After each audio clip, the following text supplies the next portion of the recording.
X kurang dari A, X kurang dari B, lebih dari B, dan di antara A dan B.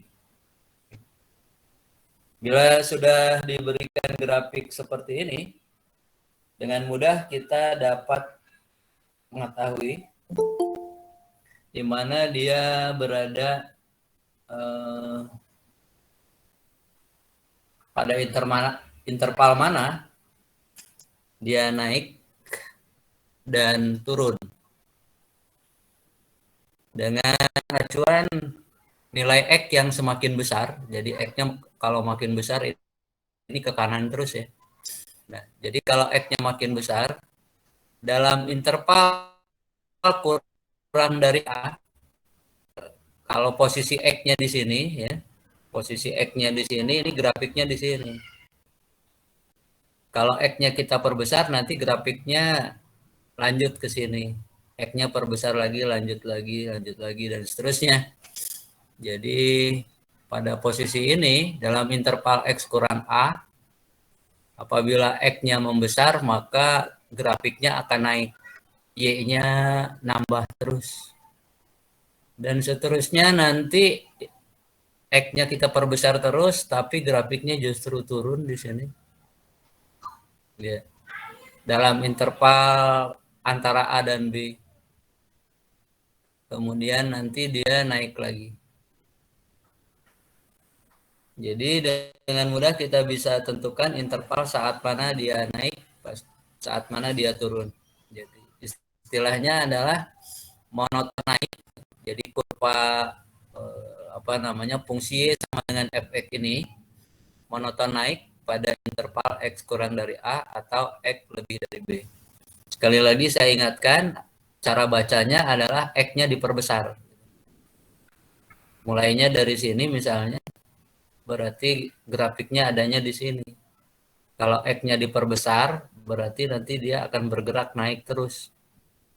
Tapi naiknya monoton naik ya, tapi dia ini di interval X kurang dari A.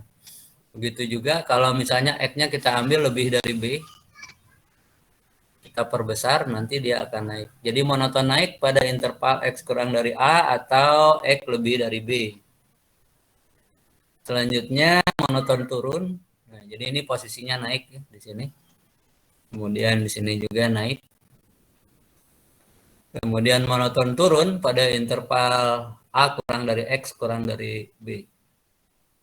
Hanya saja seperti yang kalian dengar tadi, bahwa memang istilah monoton itu biasanya tidak dipakai, jadi cukup disebut fungsi naik atau fungsi turun saja.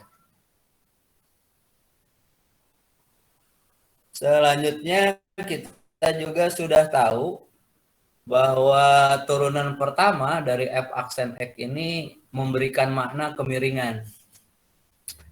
Jadi f aksen X itu dapat ditafsirkan sebagai kemiringan garis singgung pada grafik F di titik tertentu. Maksudnya adalah kalau f aksen X-nya positif atau lebih dari 0, berarti garis singgungnya miring ke kanan. Tapi kalau turunan pertamanya itu kurang dari 0, berarti garis singgungnya miring ke kiri. Nah, dalam konteks di sini, ini kan judulnya saja, ini adalah aplikasi turunan. Jadi, konsep naik dan turunnya kita kaitkan dengan turunan pertama. Coba kita perhatikan, pada saat kurvanya naik di sini, ini kalau dibuatkan garis singgungnya ini nanti miringnya ke kanan. Garis singgungnya ini miring ke kanan.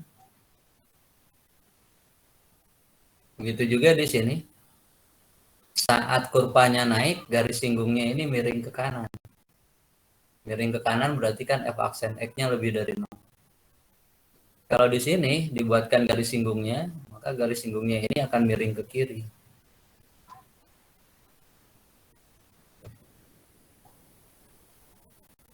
fungsinya turun, garis singgungnya miring ke kiri, berarti f aksen x-nya kurang dari 0. Lebih lengkap di gambar berikutnya.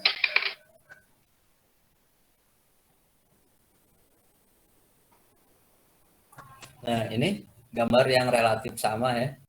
Jadi kan di sini ada garis singgung miringnya ke kanan, f aksen x-nya lebih dari 0. Ini pada saat turun ternyata ini garis singgungnya kurang dari 0. Artinya di sini pada saat dia naik itu ternyata f aksen x-nya lebih dari 0. Pada saat dia turun itu f aksen x-nya kurang dari 0. Ini berarti untuk menyelidiki atau mencari interval di mana fungsi naik dan di mana fungsi turun, kita dapat menggunakan turunan pertama seperti disebutkan dalam teorema berikut. Singkatnya seperti ini. Jika f aksen x lebih dari 0, maka f merupakan fungsi naik. Jika f aksen x lebih dari 0 dalam selang i, maka f merupakan fungsi naik. Baliknya kalau dia kurang dari 0, berarti fungsinya turun. Ringkasnya syarat fungsi naik itu adalah f aksen x lebih dari 0, sedangkan syarat fungsi turun itu adalah f aksen x kurang dari 0. Itu adalah yang bisa disampaikan terkait dengan fungsi naik dan fungsi turun. Silakan kalau ada yang mau tanya.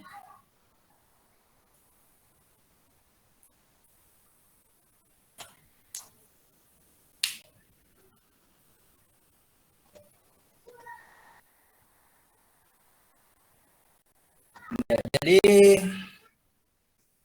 tadi itu kita menggunakan gambar ya untuk menentukan interval naik dan turun. Itu kalau sudah ada gambarnya dan tidak ada terkaitnya dengan turunan. Sedangkan yang dibahas itu adalah yang terkait dengan turunan. Jadi untuk persoalan fungsi naik dan fungsi turun, pada pembahasan ini adalah menggunakan turunan pertama. Jadi teorema ini yang digunakan.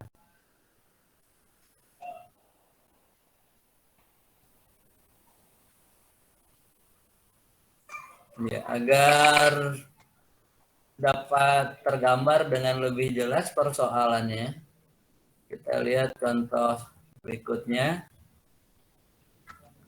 Tentukan interval fungsi naik dan fungsi turun dari fungsi fx sama dengan cos x pada interval 0 sampai 2pi. Ini adalah cara menuliskan interval yang lain yang menggunakan kurung siku baik buka maupun tutup. Maksudnya atau ini mempunyai pengertian yang sama dengan interval seperti ini. Itu kurung siku berarti nolnya itu terbawa, jadi 0 kurang dari sama dengan x gitu ya. Sama dengan x. Kenapa x? Karena variabelnya x di sini. Variabelnya x dan kurang dari sama dengan 2pi. Nah, ini adalah cara menuliskan interval untuk maksud yang sama. Jadi kalau dimaksud kalau menggunakan kurung siku berarti batasnya itu harus terbawa.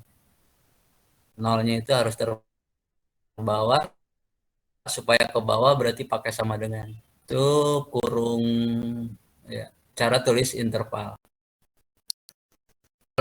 Kurung siku itu yang menggunakan kurung biasa ya. Jadi kurung biasa begitu.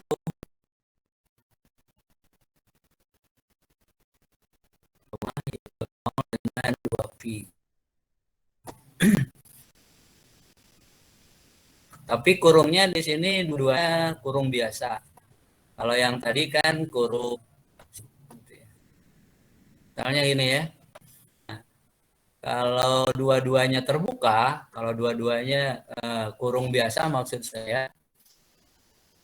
Nah, dua-duanya ini kurung biasa. Nah, ini berarti si nolnya ini tidak terbawa. Begitu juga dengan 2pi. Berarti ini kalau mau ditulis karena nolnya tidak terbawa, berarti tidak boleh ada sama dengannya.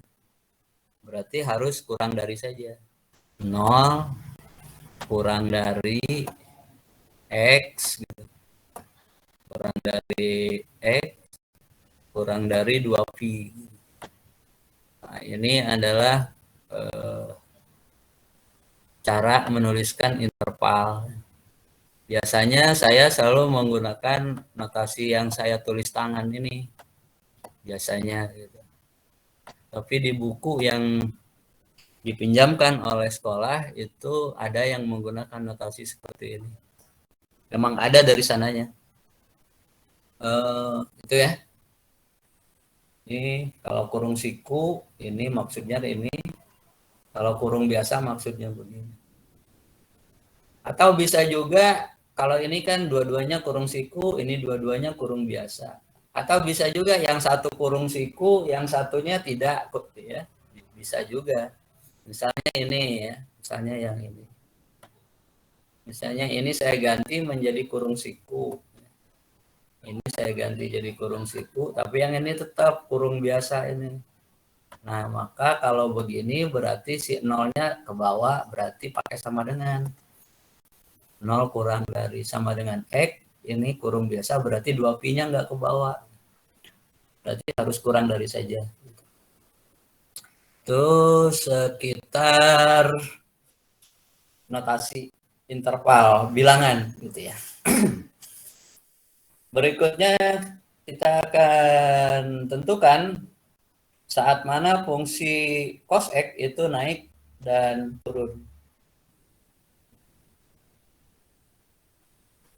Langkah pertama bisa kita cari dulu turunan pertamanya. Karena akan kita kaitkan dengan turunan. Ini tinggal dicari saja turunan dari fx. Dalam soal ini fx-nya sama dengan cos X. Turunannya sudah hafal, negatif sin X. Selanjutnya kita tentukan pembuat nol fungsi f aksen X. Jadi pembuat nol dari f aksen X. Artinya di sini kita nyatakan f aksen X itu sama dengan 0. Karena untuk mencari pembuat 0, jadi f aksen X-nya sama dengan 0. Sedangkan f aksen X-nya ini negatif sin X, maka boleh ditulis negatif sin X sama dengan 0. Atau bisa disederhanakan menjadi sin X sama dengan 0. Artinya di sini kita berhadapan dengan persamaan. Sebuah persamaan, ada bentuk trigonometrinya, berarti ini persamaan trigonometri. Sin X sama dengan 0. X-nya berapa gitu.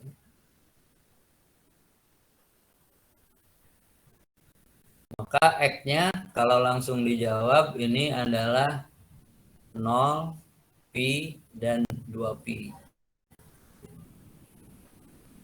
Karena sin 0 memang 0, sin pi juga 0, begitu juga sin 2pi. Ini tahap kedua, kita sudah tentukan pembuat nolnya. Kemudian kita uji nilai f aksen X. Uji nilai f aksen X. Tadi f aksennya negatif sin X ya. Kita uji nilai f aksen X pada garis bilangan. Dan beri tanda. Uji nilai f aksen X pada garis bilangan dan beri tanda. Kita buat dulu garis bilangannya.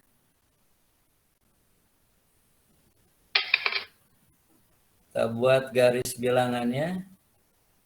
Ini garis bilangannya sudah dibuat. secukupnya saja ukurannya.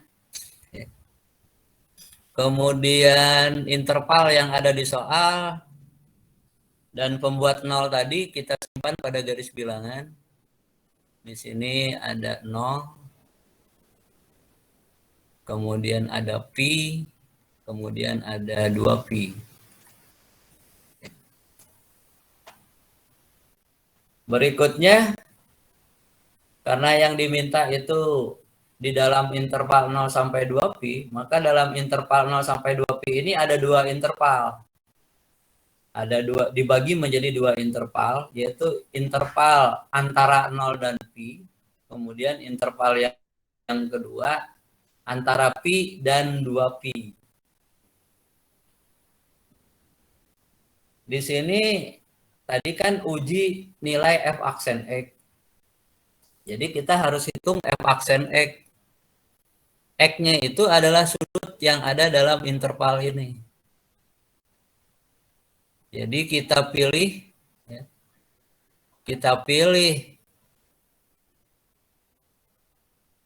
ukuran sudut yang ada dalam interval sini. Jadi tidak boleh mengambil X yang berada di luar ini. Jadi ambil yang di dalam sini. Misalnya saya ambil di sini pi per 6. Karena pi per 6 itu kan ada di sini. Pi per 6. Kalau nggak mau pi per 6 boleh juga sih yang lain gitu. Asalkan ada di sini. Jadi saya ambil pi per 6. Berhubung f aksen X-nya tadi negatif sin X, berarti saya tulis negatif sin pi per 6. Sin pi per 6 itu saya tahunya sama dengan sin 30 derajat. Sin 30 derajatnya saya tahu nilainya setengah, berarti saya tuliskan negatif setengah. Jadi sudah dihitung nilainya untuk pi per 6. Berarti di sini tanda untuk f aksen itu adalah negatif. Kurang dari 0.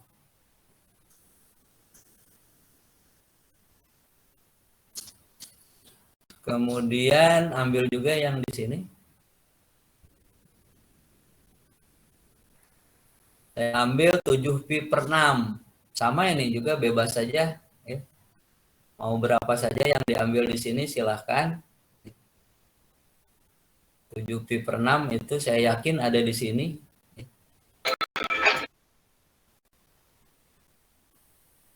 Karena 7 pi per 6 itu jelas lebih dari pi. Kalau pi itu kan 6 pi per 6.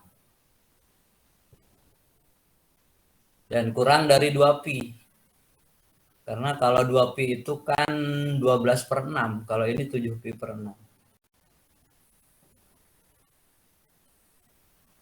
Jadi pertama 7 pi per 6-nya ada dalam interval di sini. Dan yang kedua, insya Allah saya juga bisa hitung nilainya gitu ya. Ya kalau diambil kita nggak bisa tidak bisa hitung, tidak bisa tentukan tandanya, ya percuma juga gitu. Jadi mungkin lengkapnya adalah kita ambil sembarang nilai X yang ada di sini dan harus bisa dihitung gitu. Kalau pi per 6 tadi 30 derajat, 7 pi per 6 itu 210 derajat. 210 derajat itu berarti 180 tambah 30 derajat. Berarti sin 30. Sin 30 tapi dia tandanya negatif. Jadi negatif dari negatif setengah, jadi dapatnya setengah. Sudah terhitung, tandanya tentu saja positif. Sudah ini garis bilangannya sudah diuji, sudah digunakan untuk menguji nilai f aksen. Kemudian sudah pula diberi tanda. Tinggal kita buat kesimpulan berdasarkan teorema tadi. Jadi kalau dia tadi itu kalau f aksen x-nya lebih dari 0 berarti dia naik, kalau kurang dari 0 berarti turun. Nah, kalau kita baca yang ini dulu berarti kan ini turun ini. F aksen x-nya kurang dari 0 berarti fungsi f-nya itu turun. Dalam interval di sini. Dalam interval antara 0 sampai antara 0 dan V. Sedangkan di sini dia naik. Jadi fungsi fx sama dengan cos x turun dalam interval 0 kurang dari x kurang dari V dan naik dalam interval P kurang dari X kurang dari 2P.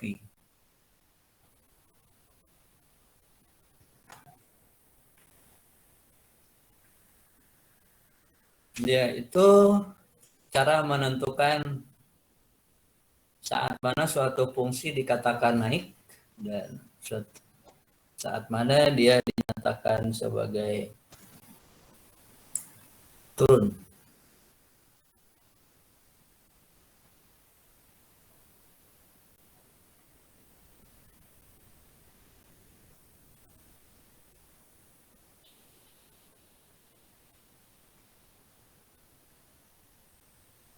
Silakan kalau ada yang ingin ditanyakan.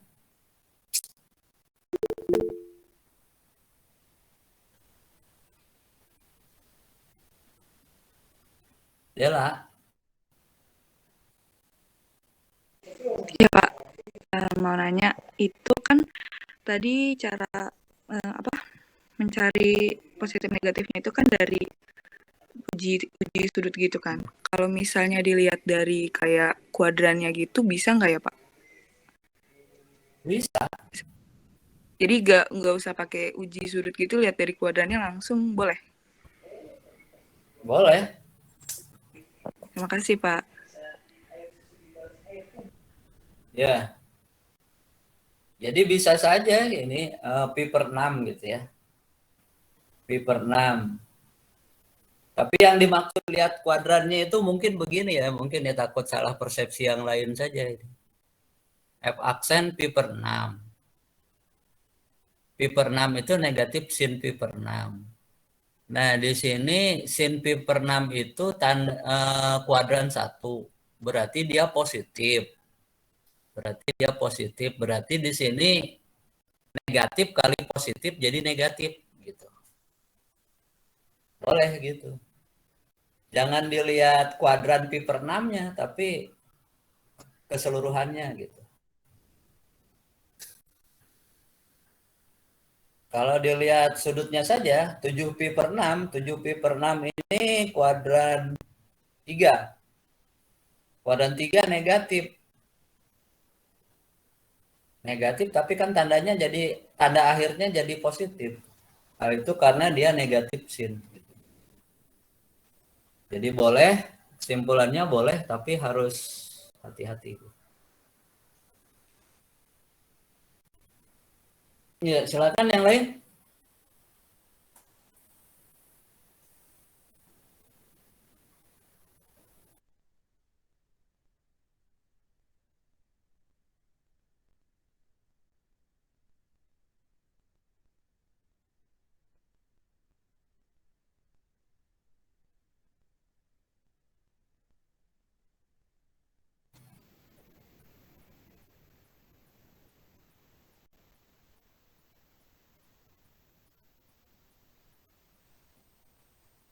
Jadi kalau mau lihat kuadran, saya ulangi ya. Ini misalnya ini tetap ada ini. Nah, ini tetap ada ya, pulpennya. Jadi yang ini tetap ada kalau mau pakai kuadran gitu ya. Jadi nggak ditulis nilainya boleh. Jadi ini tetap ada, tapi di sini bukan negatif setengah.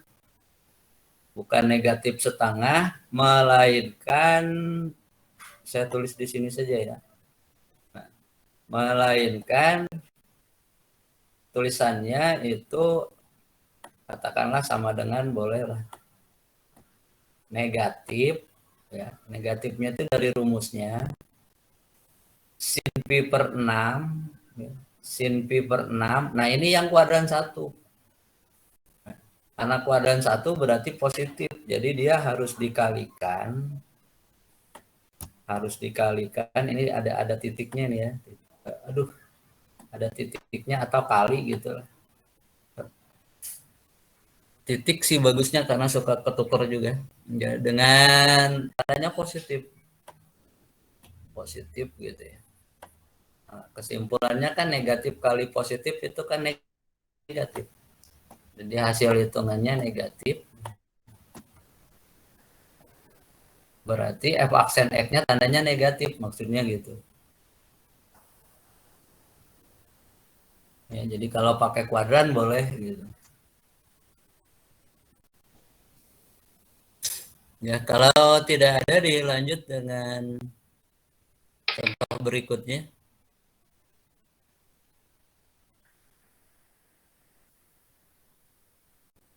Tentukan interval fungsi naik dan turun.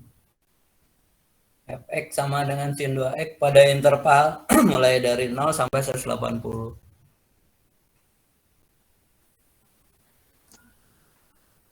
Tentukan dulu turunan pertamanya. Fx sama dengan sin 2x.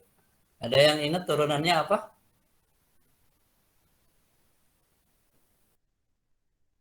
2 cos 2x. 2 cos 2x.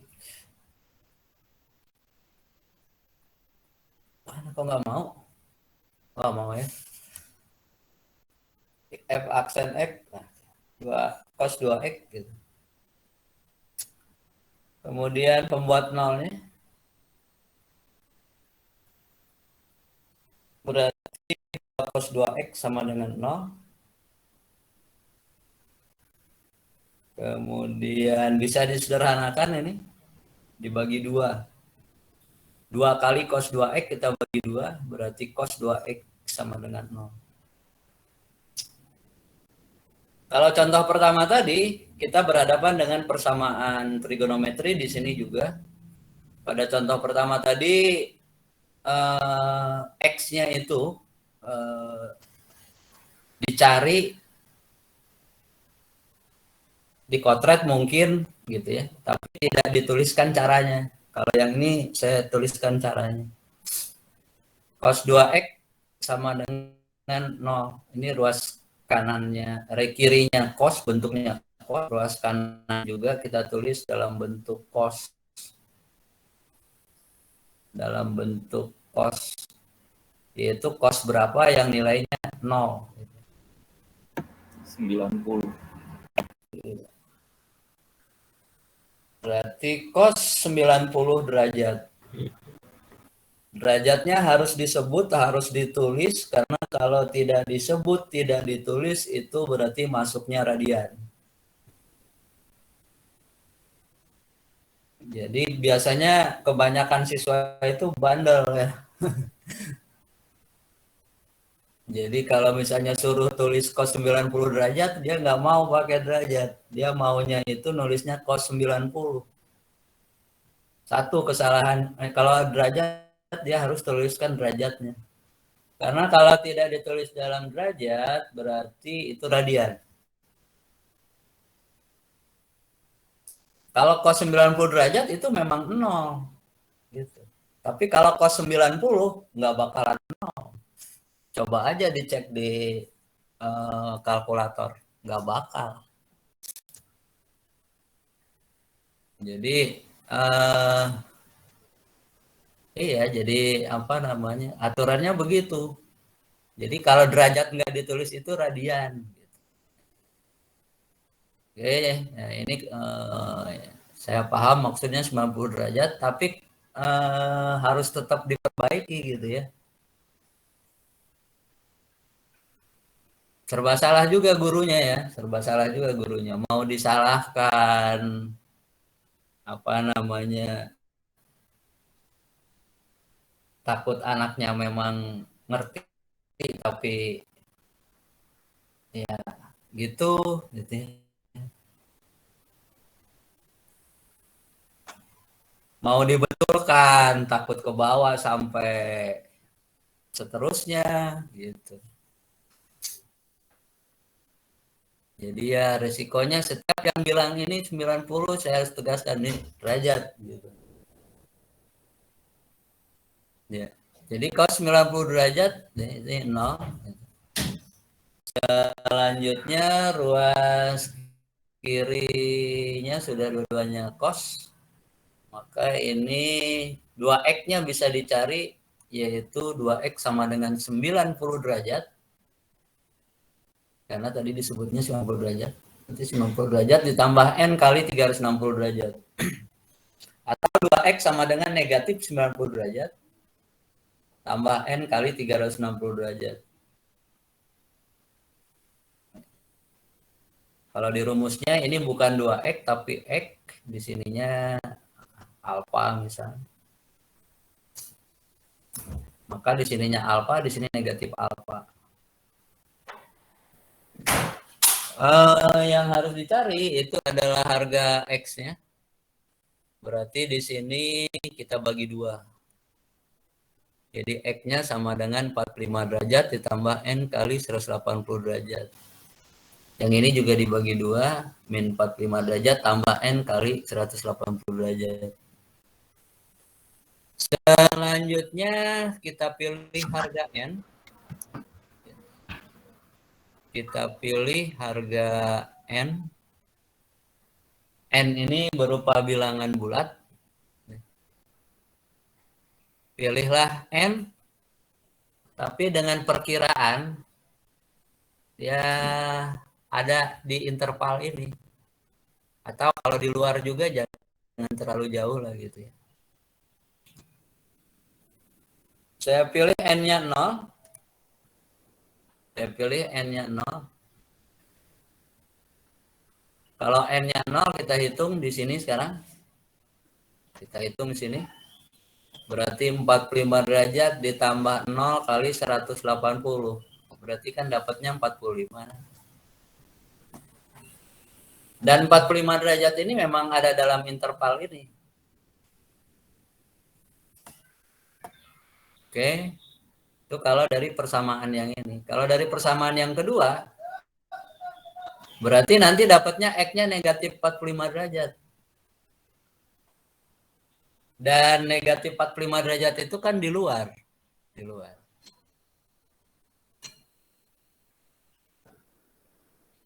Karena berada di luar tidak saya tulis. Tidak saya tulis karena berada di luar.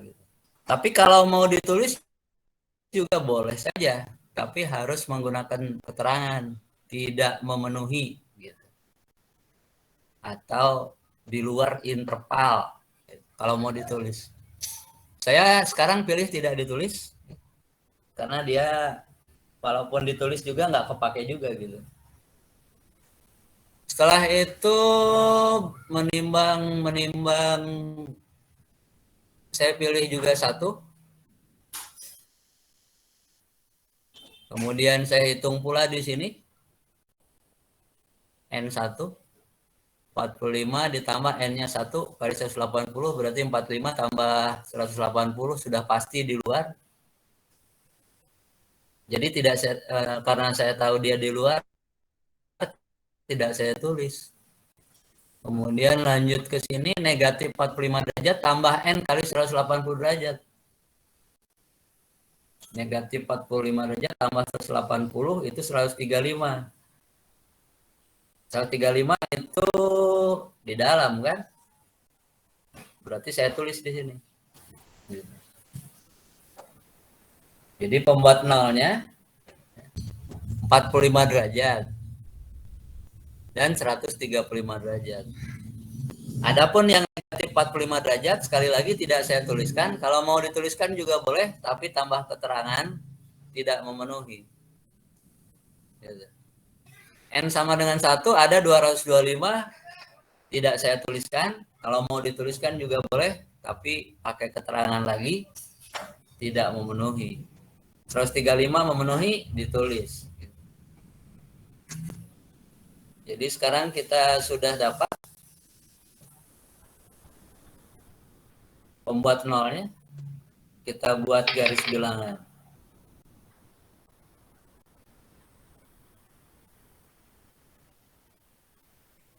Uji nilai f aksen X pada garis bilangan dan beri tanda. Jadi f aksen X-nya apa ya? Saya lupa tadi.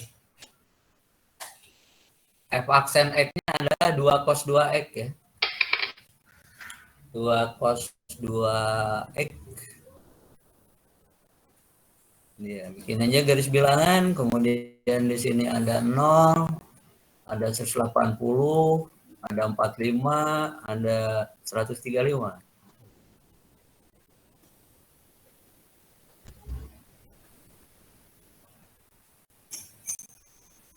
Kemudian pilih nilai X yang ada di interval ini. Bebas saja, yang penting ada di sini gitu ya. Saya pilih 30 derajat gitu ya. 30 derajat 2 cos 60 derajat. Cos 60 derajat itu setengah, jadi hasilnya 1.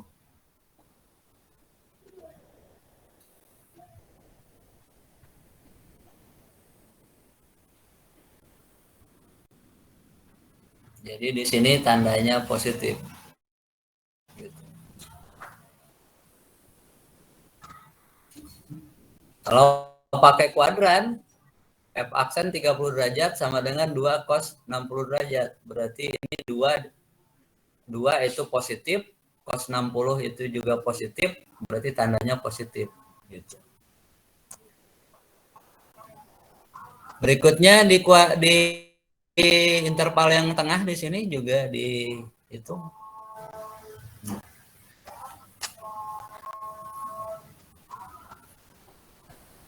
Sini saya pakai sudut 90 derajat. 90 derajat. 2 cos 180 derajat. 2 cos 180 derajat. Cos 180 derajatnya negatif 1. Berarti hasilnya negatif 2. Berarti tandanya negatif.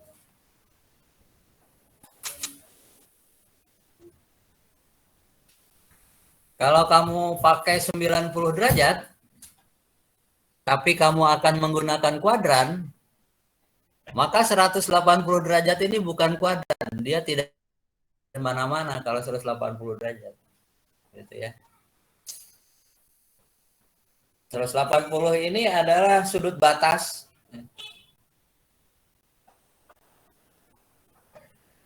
90 derajat itu bukan di kuadran 1, bukan.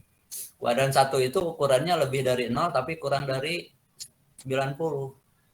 Jadi 90 itu bukan kuadran 1, bukan kuadran 2. Sudut batas kuadran dia.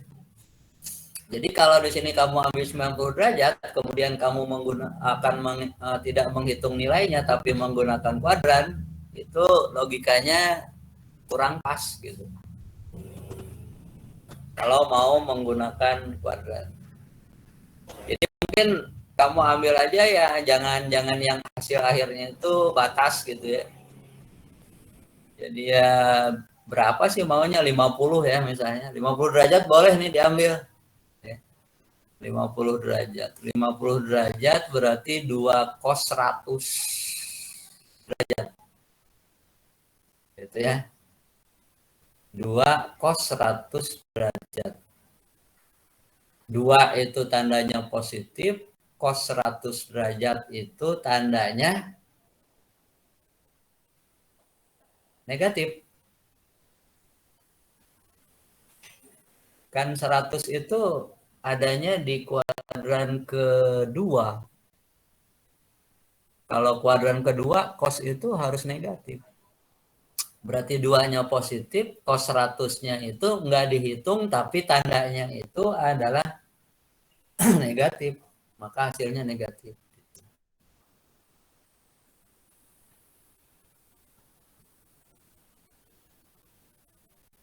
Kemudian yang terakhir, ini saya ambil 150 derajat. 150 derajat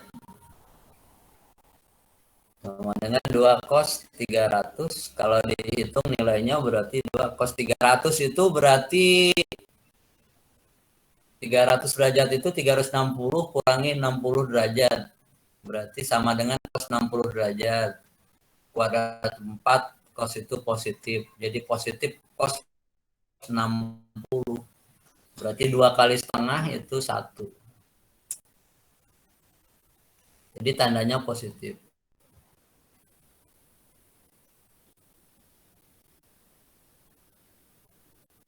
Kalau nggak dihitung nilainya, hanya melihat kuadratnya, berarti 2 ini positif, cos 300 positif.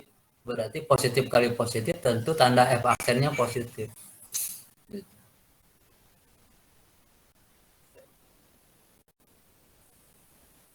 Ya, sudah dapat sekarang. Jadi tinggal buatkan kesimpulan. Berdasarkan teorema tadi, kalau F aksennya lebih dari 0 berarti dia naik, kalau kurang dari 0 turun.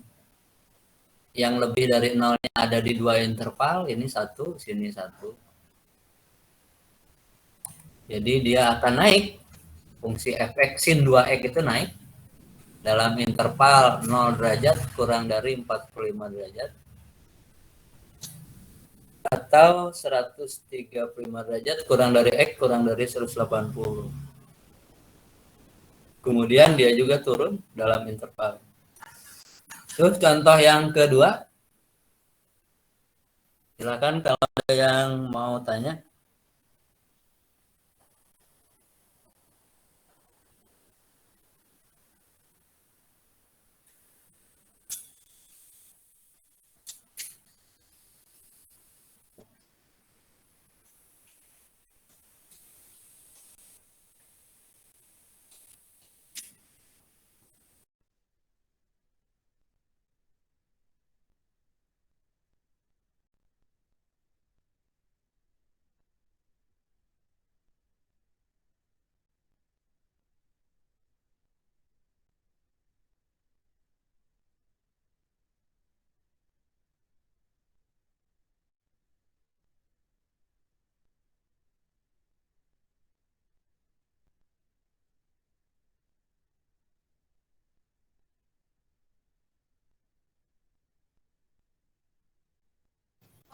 Kalau tidak ada, berarti saya akan kembali dulu sebentar ke halaman sebelumnya.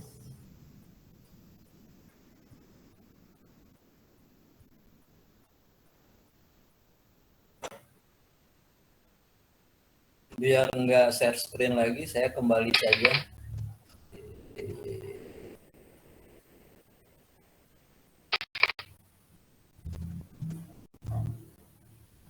Masih.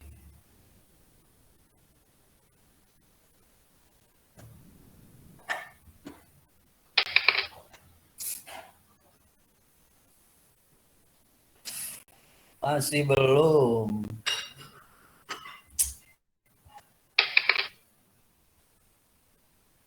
Nah, ini. Jadi di sini ini kan si fungsinya naik nih. Naik, terus kemudian satu saat dia turun gitu. Naik itu F aksennya lebih dari 0. Turun F aksen X-nya kurang dari 0. Nah, ini jadi ada perubahan F aksen X lebih dari 0. Itu F aksen yang positif, ada perubahan. Dari positif sekarang menjadi negatif. Kalau bilangan berubah dari positif ke negatif, itu harusnya dia melewati 0 dulu. Gitu kan? Atau misalnya dari negatif ke positif, pasti lewat 0 dulu. Nggak mungkin nggak lewat 0 gitu ya. Nah, jadi ini lebih dari 0, F aksen X-nya ini kurang dari 0. seharusnya secara logika dia lewat 0 dulu gitu. Lewat 0 dulu. Dan memang harusnya lewat 0. Nah, kalau dia lebih dari 0 miringnya ke kanan. Kalau kurang dari 0 dia miring ke kiri. Bagaimana kalau tepat sama dengan 0?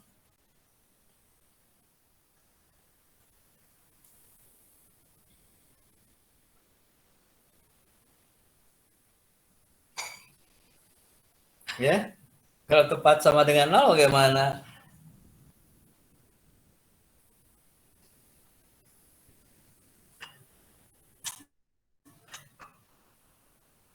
Ya, kalau tepat sama dengan 0 berarti f aksen x-nya itu sama.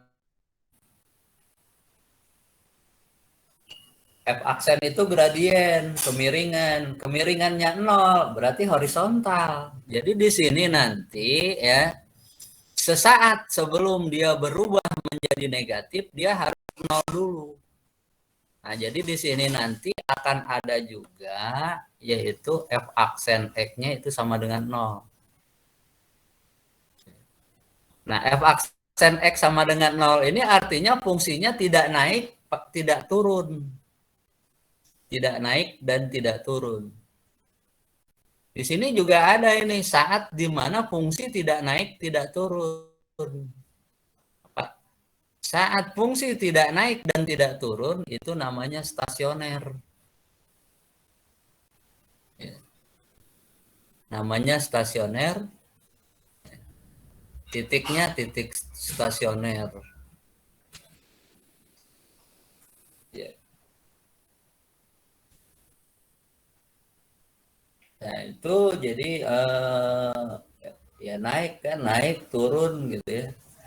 Nah, sebelum naik dan sebelum turun itu kan berarti dia harus ada saat diamnya dulu ya. Ada pergerakan tidak naik tidak turun dulu gitu ya. Nah, itu berarti istilahnya di matematik itu diam stasioner. Stasioner. Dan titik stasioner, nilai stasioner dan titik stasioner ini akan dibahas pada pertemuan berikutnya.